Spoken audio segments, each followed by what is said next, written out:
朋友们，大家好！今天咱们修一个跳广场舞的音箱，它这个音箱的问题就是不通电，没有任何反应。客户说是给它充电的时候，就充电器往上面一插，然后就听到里边啪的一声，就没有任何反应了，指灯也不亮了。现在我已经把它拆开了，我们一起来看一下，仔细观察一下这个主板，看一下是什么元器件爆掉了。我们看一下爆掉的元器件就是这个滤波电容，看到没有？这个铁壳这个铝壳已经没有了。这个电容爆炸以后啊，你看到没有？炸的哪都是止血，看到没有？这都是止血。从这个音箱壳子里面，我找到了这个电容这个壳了。这是一个16伏220微发的电容，就是它坏了。像这种情况，一般都是主板上有严重短路的地方，它才会出现这种问题。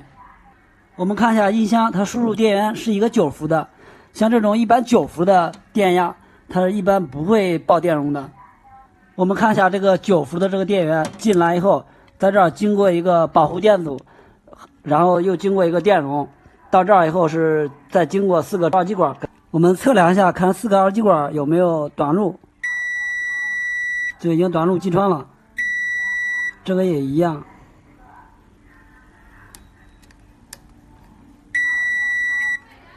这个也坏了，坏真多。这个没问题。这3个贴片二极管是不一样的，我们看一下，这个是 M7， 它是整流二极管，然后这个也是一样，它是整流二极管，然后中间这个是 SS34， 这是一个肖特级二极管。我们把这3个都给它换上去，换的时候这个是分正负极的，然后按照它这个原先这个安装方法给它装上去就可以了。这个肖特级二极管贴片的我没有找到，找到了一个直插的，这个型号是 EN5822， 这个型号和它是一样的，它只是外观不一样。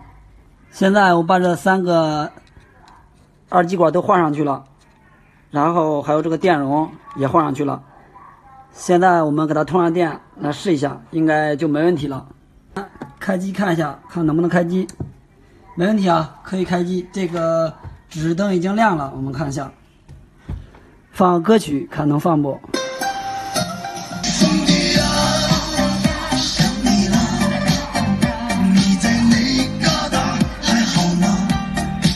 今天才知道，原来钥匙断到锁芯里边了，不需要专业工具，只需要呢用一个报废的笔，就可以快速的把这个断掉的钥匙给它取出来。这个方法呢非常的简单又好用，不需要用专业工具啊。首先我们看，像这个钥匙呢断到锁芯里边后呢，你看根本一点头也不漏，是凹进去的。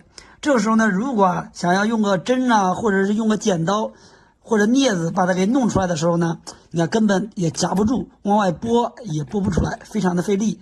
如果去找个维修师傅呢，给你开锁也非常麻烦啊，但是呢，这个维修下来可能也需要几百块钱，非常的不划算。今天呢，给大家分享这个视频啊，就非常简单了，只需要呢找一支报废的笔就可以了。我们看家里啊，像这种报废的笔一般都有是吧？随便呢找一支就可以。我们可以拿这个方法都是一样的。其实呢，我们首先操作的时候啊，先把这个笔找一个笔头这个地方，然后呢用打火机给它烤一下先。我们来看，先把它给点着。我们来看啊，这样一直烤，这样烤着了以后，然后呢，让它先燃烧一会儿。我们看已经燃烧了是吧？先燃烧一会儿，然后呢，把它按到这个锁芯上面，就这样按上以后呢，让它先冷却一会儿。冷却之后，我们就可以松手了。我们看，现在你看可以松手了吧？它也不掉。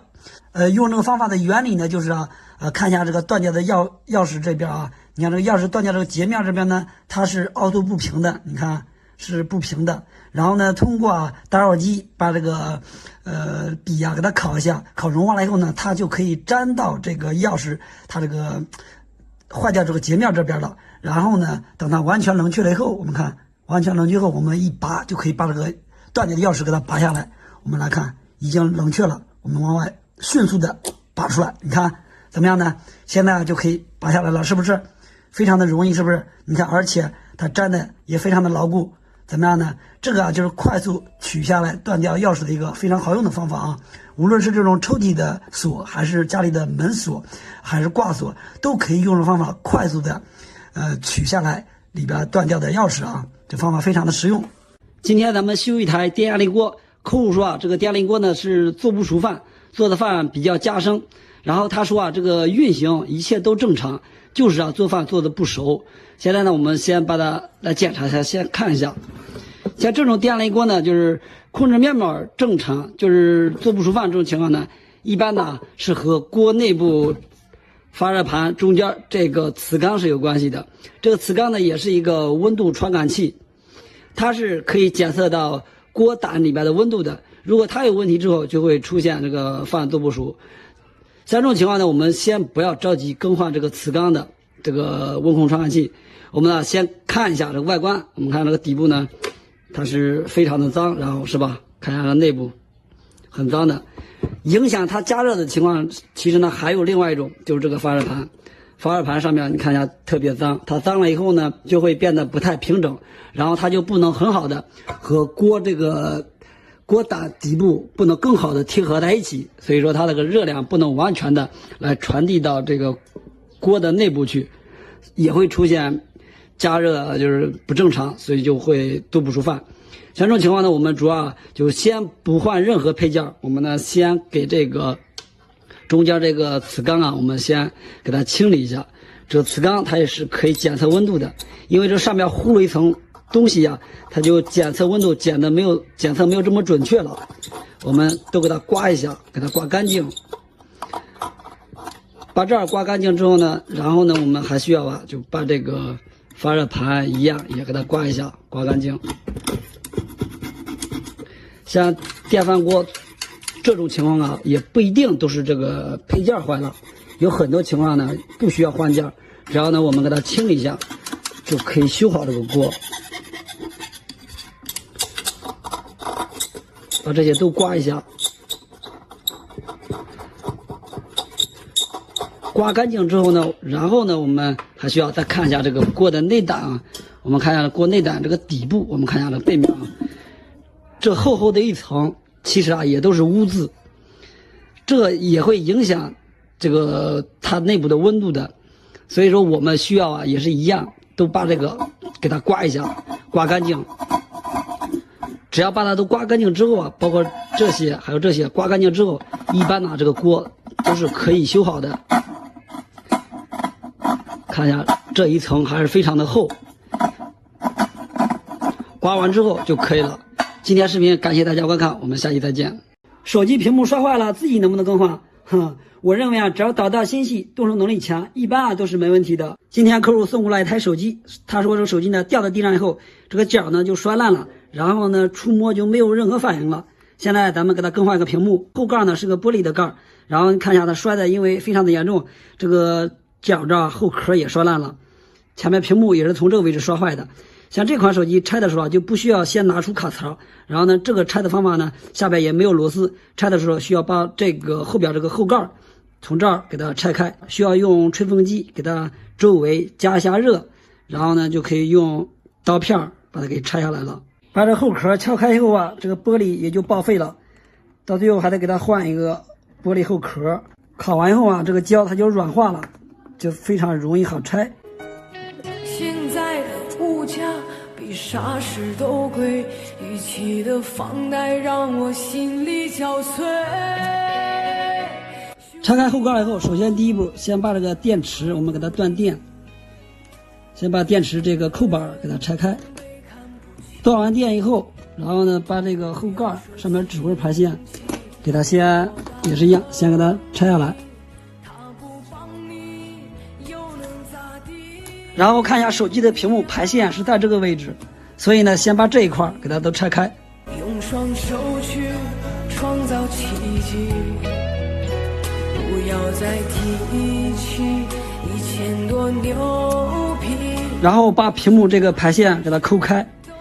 拆屏幕的时候方法也是一样的，也是用吹风机给它加一下热，周围加一下热之后，然后呢就可以用个刀片把这一圈给它撬一圈，就可以把屏幕给撬下来。兄弟啊，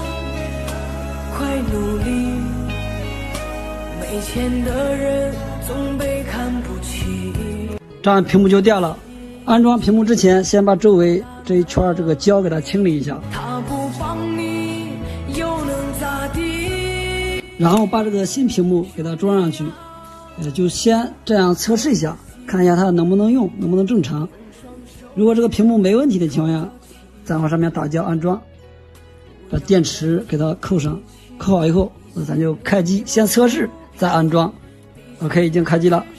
显示一切正常，看着没有问题，然后再测试一下触摸，看一下这触摸灵敏不灵敏，有没有断触，看着是完全没有问题的。好，现在呢就需要把它再关机，然后把屏幕给它打胶，开始安装，把周围这一圈都给它打上，然后呢一定要打得均匀一点，因为这个边非常的窄，胶如果打得不均匀，打的或者是特别少的情况下，这屏幕很容易掉。不停地奔波已40来岁，却还是按这个屏幕的时候要轻轻的按，不要太用力，因为用力过大之后，特别是下边这一块，用力过大之后很容易这个屏幕就压坏了。其实这个屏非常的薄，很脆弱的。再把这个排线给扣上，用小夹子给它夹住，让它先固化一会儿，把这个胶。如果不用这小夹子，其实用那个橡皮筋儿把它给套住也是可以的。到最后把这些螺丝配件还有后盖安装起来就可以了。更换屏幕到底有没有这么复杂？大家可以在评论区一起来讨论一下。家里的遥控器用了时间长以后，就会出现某个按键失灵，不能使用了。其实像这种情况呢，一般呢都会选择去找维修师傅给维修一下。但是呢，维修师傅都会跟你说买个新的吧，这个不能修。其实呢，像这种情况都是些小问题，自己呢在家里面也能修好它。一般的都是后面的电池漏液引起的，或者是内部有出现脏的灰尘引起的这种情况，按键失灵。只要呢自己把它给拆开，其实呢给它简单的处理一下就能修好它。修好以后呢就非常的好用，和新的使用是一样的效果。首先先找个东西把这个遥控器我们给它拆开。大部分的遥控器后面都是没有螺丝的，如果有螺丝的，拆掉螺丝之后再给它拆开。其实呢，找个这样的撬棒，把它都是硬撬开的，它这一圈都是卡扣。撬开以后，我们看一下，这个就是它的板子。通常失灵就是这个板子上面有严重的灰尘引起的，或者是薄膜按键上面有灰尘引起的。像这种情况呢，一般就需要找个这样的棉签，然后呢需要找点酒精，然后蘸点酒精，给它把上面这些触点都给它擦一遍。如果没有酒精，其实呢用个高度的白酒也是可以的。擦完这边之后，然后把这个薄膜按键上面的黑色的小触点也都给它擦一遍。擦一遍之后，像这种按键失灵的情况呢，一般呢都是可以给它修复好的。如果擦完以后这个按键还是不能使用，像这种情况呢，一般呢都是上面这个黑色的导电层，它严重磨损之后不导电了引起的这种情况。像这种情况呢，其实也是可以修复的，就需要找一个烟盒纸，上面这个锡箔纸它是可以导电的。用剪刀剪一个小的圆片，然后呢给它粘在这个按键上面就可以了。大部分的遥控器呢，只要擦一擦，一般呢都是可以解决这个问题的。像这个呢，我们擦完之后，然后给它把壳扣上，来测试一下，看一下它能不能使用。它原先呢就是这个下键不能使用了，扣上壳，装上电池来测试一下，看一下看一下没问题了是吧？一切正常了。大家可以点个免费的小红心支持一下。手机密码锁住了，到底能不能解开呢？在我这儿呢有2个手机，一个是老款的，一个是新款的。这个老款的呢是输入密码，是需要输入密码锁的这种解锁界面。然后新款呢是9宫格的，都是锁住了。现在给大家分享一下，看一下这2个到底能不能解锁啊？咱们先解这个老款的。有些朋友会说新款的不能解，咱们来测试一下啊。先解完这个，然后再解下一个。解锁之前，首先呢，先把手机给它先关机。关机以后啊，咱们就开始按它旁边的组合键，这个是开机键，然后音量加键和中间这个 Home 键，这3个按键同时按住。然后呢，感觉到震动一下之后，先把这个开机键松手，然后另外2个按键还按住不要动。直到这个界面出来一个小机器人，然后松手就可以了。老款的手机出来它这个界面啊都是英文的，现在这些新款手机出来以后直接就是中文的。英文的咱们先看一下啊，主要呢就是解锁，给它先双清一下。咱们先看一下中间这2排有 W 开头的，是吧？这2个给它清一下。在这操作呢是不能操作的，手点是没有任何反应的。按它的音量加减键往下边滑动，先滑到第1排，这边，然后点这个开机键，就是确认键，点一下，然后接着再往下滑动，滑到 Yes 这儿，然后点开机键。现在就开始清理了，看到没有？等它把这项清理完之后，然后呢就再往下走，滑到第2个 W 开头这儿，然后点一下这个确认，点完以后啊，接着再点一下这个开机键，点完之后，现在就在重启的过程中。现在呢，就是任何不需要操作，只需要就是耐心的等待，等它开机。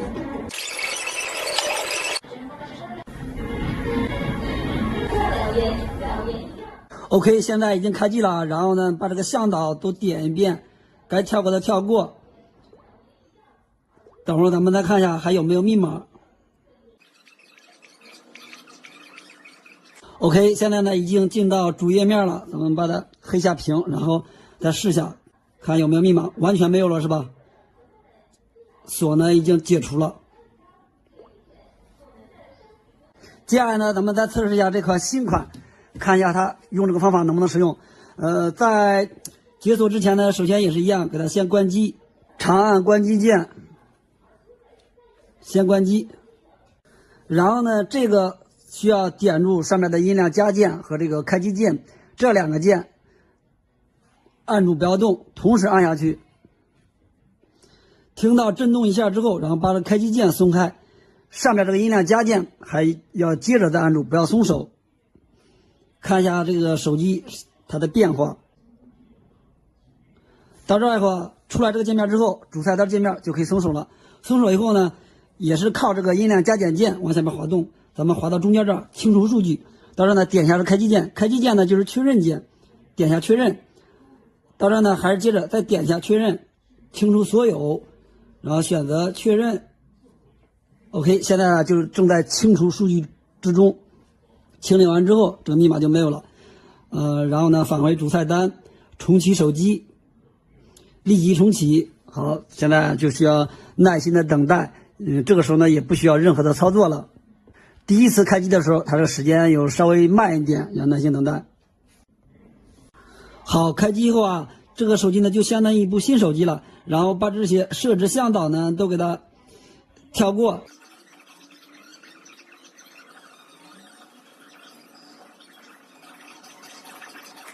好，现在啊，咱们再看一下有没有密码了啊。这时候呢，发现啊，密码已经解除了，没有了，是吧？看来这个方法呢，有的一些手机完全没问题的，但是呢，就是最近1-2年出的手机，想解密码的话，这个方法呢，有可能就是实现不了。有些朋友经常问我说，家里的 WiFi 密码自己怎么更换、怎么更改？这个视频给大家来分享一下，只需要一部手机就可以，操作方法非常简单。首先，我们打开手机上面的设置，然后呢，在这儿找到 WiFi。点开以后，我们看一下，现在连接的就是这个宽带，这个无线网。然后呢，后边有个感叹号，把这感叹号点开，点开以后往下面滑动，看到这儿有个路由器，然后后边这有一个 IP 地址 192.168.8.1，这个呢就是家里面路由器它的管理网址。其实呢，在路由器的背面也是有管理页面，也有它的管理网址的。在手机的浏览器上输入这个管理网址也是可以的，但是啊，如果自己修改过 IP 地址的情况下，这个管理页面呢就进不到路由器它的管理页面了。所以呢，最准确的方法呢还是看手机上面的 IP 地址。然后呢，我们记住这个之后，把它返回，然后打开一个手机上面的浏览器，最好是用手机自带的浏览器，或者呢是自己下载的都是可以的。在这儿呢，我就打开一个自带的这个浏览器，打开以后，在输入网址这里。输入刚才的那个网址192.168.8.1，输入完以后点搜索，到这儿呢显示有这个网页版还有下载版，我们点这个网页版就可以了。点开以后，在这儿呢输入路由器的管理密码，我这个密码呢是8个0，输入密码以后，然后点确定，这样就进入路由器管理页面了。到这儿呢，选暂不登录。好，在这儿呢可以往这边滑动，在这儿放大看一下，这个呢就是家里的 WiFi 的名称，然后下面呢就是 WiFi 的密码。我们把这个密码就可以给它修改了，点住以后，把上面这个数字给它全部都删掉。然后呢，假如我们想修改密码，修一个5678或者是5678，最少的是8位数。输入完以后，到这儿呢，我们再点一下上面的这个保存，然后呢，到这儿之后显示呢保存之后，它就会和这个 WiFi 它就会断开连接，然后呢需要再重新连接一下就可以了。我们在这儿点确定，保存成功。好，这样的这个密码就修改好了。然后再看一下这个 WiFi 呢已经断了，是吧？断了以后呢，我们再回到设置里面，还是找到 WiFi 这儿，然后呢还是打开这个，我们输上刚才的密码，然后给它连接上。密码呢就是5678，刚才设置的2个5678，然后点加入。好，这样就连上去了，这密码呢就修改成功了。操作方法非常简单。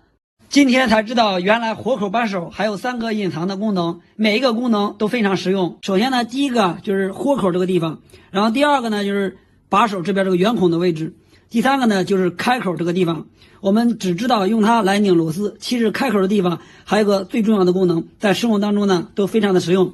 首先给大家来分享一下，第一种啊就是这边这个活口的地方。操作的时候呢，先把这个活口给它调紧，调紧之后呢，我们可以看到这儿就出来了一个孔，是吧？这个孔呢，它可以起到一个羊角锤的作用，我们用它就可以起掉一些螺丝。你看啊，比如这个螺丝还有钢钉之类的，我们使用的时候呢就是这样啊，把这个放进去，看到没有？把钉子这个帽把它卡在这个活口里面，卡好之后，我们这样就可以拔钉子了。我们来测试啊，看一下。OK， 就可以把这钉子拔掉了，是吧？像这样的螺丝也可以啊，也可以用这种方法，看到没有？就这样把它放进去之后，然后呢，就可以像羊角锤一样操作，就这样往上一用力一拔就掉了，看到没有？这个方法呢是不是非常好用，是吧？然后跟大家再分享第二个，就是把手上面这个圆孔。很多人只知道啊，这个圆孔只是起到一个可以把它挂起来的作用，但是呢，它还有个重要功能啊，就是我们用它可以啊，看一下这儿有个粗铁丝或者是细钢筋，遇到这种情况，我们想把它给折个弯的情况下呢，一般用钳子。假如这个钳子它握不动的情况下，或者是没有钳子的情况下呢，我们啊就可以用这边这个圆孔，也可以把它轻松的给它握个弯。比如啊，想给它握个圆弯，或者握个90度的弯都是可以的啊。首先我们看啊，就这样用力把它套进去之后，然后就这样用力来看。这样看到没有，就可以握个90度的弯，是吧？然后呢，用它还可以握个圆圈，也是可以的啊。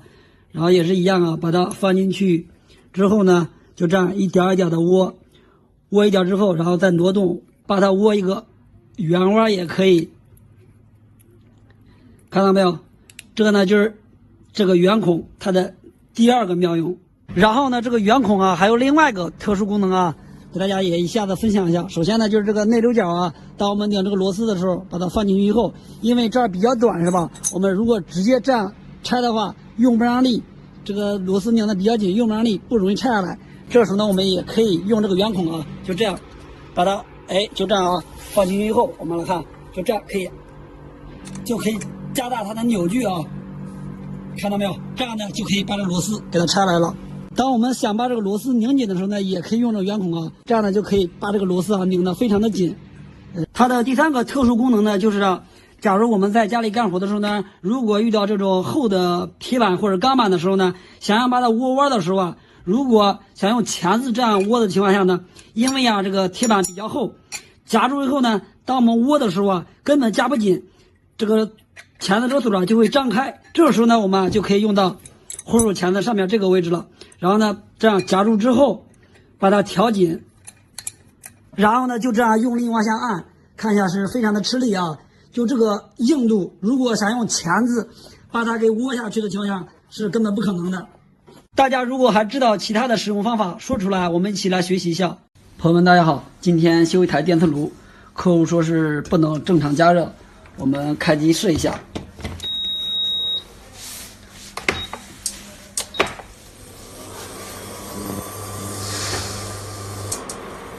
加热一会儿以后，然后就成这样了，断断续续在这加热。这种问题就属于是间歇加热，然后我们把它拆开检查一下。这种故障我们首先要检查一下这个主板，看看有没有虚焊的地方。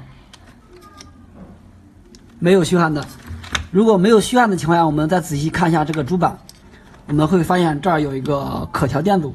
像这种故障，大部分都是这个可调电阻坏了。一般的都不需要测量，这就是经验因为修的太多了，我们可以直接把这个换了，试一下，看到底能不能修好。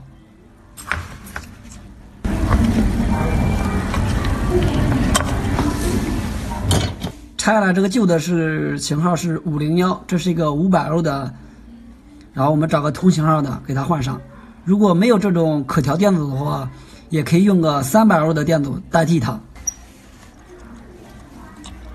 维修这种故障，如果发现电磁炉上面有这种可调电阻，我们不需要测量，直接上手给它换了就可以。换好以后，我们就开始试一下机器，看到底能不能修好。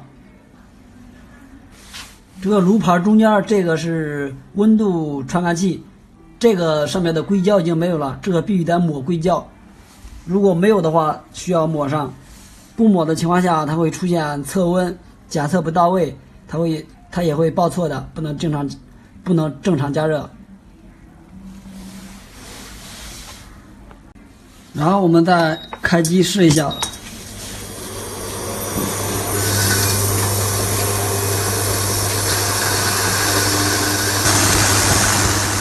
好了，没问题了。这个故障维修就是这么简单。我们下期再见。朋友们，大家好。像我们家里边的这些旧手机，实际上可以让它变成一个远程监控的。然后旧手机，像我这个黑色的，这个是旧的。然后我们下载个软件，下载软件以后，然后就可以把它放在家里边。然后我们出门带另外一部手机的话，就可以看到家里边的情况，比较方便。看着效果挺好，是吧？我们先在这2部手机上同时都下载个软件，然后我们先下载这一部，打开应用商店，然后在里边搜索掌上看家。这部黑色手机是放在家里边的，我们下载这个蓝色这个图标掌上看家采集，把它安装上，然后正在安装。然后在这个手机上再下载一个，也是搜索掌上看家。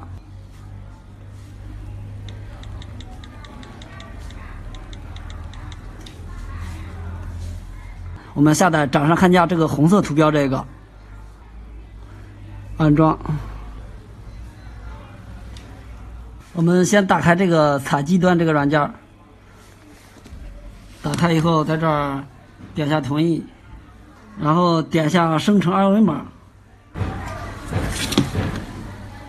然后我们再拿另外一部手机，也是打开这个软件，点下好，这儿是有一个协议，点接受，然后点击添加采集端设备，点好，然后我们用这个扫描一下这个二维码。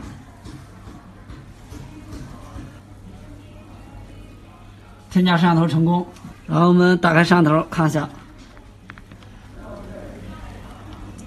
已经出来了，好像没问题了，画面已经出来了，可以远程，也可以语音，功能不错啊。朋友们，大家好，今天修一台电磁炉，客户说是不通电，我们拆开检查一下，不知道什么原因，这个保险为什么在这儿放着？可能是客户自己又拆下来了吧，看着保险已经就扎坏了，他已经换过2个了，都是老样子。像这种情况，扎保险扎得这么严重，不能直接更换保险，你更换多少的话，它都得烧坏。我们要仔细检查一下这个主板，肯定是整流桥和 IGBT 肯定有坏的。我们用弯表来测量一下。我们看一下这两个接保险的地方，直接都烧糊了。这个保险应该是直接是从上面炸下来的，不过这个玻璃管没有坏，里面炸得非常严重。像这种情况，如果保险有轻微断裂的情况下，很有可能就是外部电源有问题了，或者电压不稳一些原因，我们可以直接更换个保险。如果炸成这个样子了，肯定就是这个 IGBT 肯定是击穿了已经。我们首先要测量这个，用弯阳表的2极光档我们测一下，这个已经击穿了，这个 IGBT 已经烧坏了，我们把它拆下来，我们再测量一下，这个确实是坏了。然后我们再测量一下整流桥，这整流桥也坏了，我们还是一样把它拆下来，还是一样，这个2个角已经击穿了，这个是坏的。IGBT 一般是不会烧坏的，它烧坏以后，我们首先要检查这个5微沙的电容，看它有没有鼓包，有没有容量降低，然后就是检查这个板子上，看它的抗动丝有没有开焊。这块板上面它没有抗动丝，就不用检查了。然后再检查这个 IGBT 旁边的这个18伏稳压管，看它有没有击穿。如果这3种情况都没有问题的情况下，我们就需要把这个8050和8550这2个对管给它换一下，都换成新的。你如果不换的话，它肯定还会接着烧这个供雷管，就是 IGBT 还会接着再烧坏。这个主板上一共有6个这个小的，长得一模一样。这边一对和这边一对，它都是8050，这个主板上都有标注，然后这都可以排除了。然后这一对是一个是8550，一个是8050，我们肯定就换这一对。然后这一对从这个主板后边也能看到，它是直接连接这个 IGBT 的，所以说我们就换这一对。我们现在看一下主板的背面，这2个就是8050和8550对管。它是从这边直接连在这个 IGBT 上面的，所以说我们现在把这个对管换了，然后把这些坏的元件还有保险都给它换上，然后我们再试下机，应该就没问题了。我们现在就要测试电磁炉了，因为不知道它内部还到底有没有短路的地方，以防万一，我们就把这个插在这个维修插排上面，这是个维修插座，灯泡如果亮的话就证明还有短路的，它不亮就证明不短路，现在是没有短路。我们看一下这个电磁炉已经通上电了，然后开机，好了，没问题了，这个电磁炉已经修好了，我们下期再见。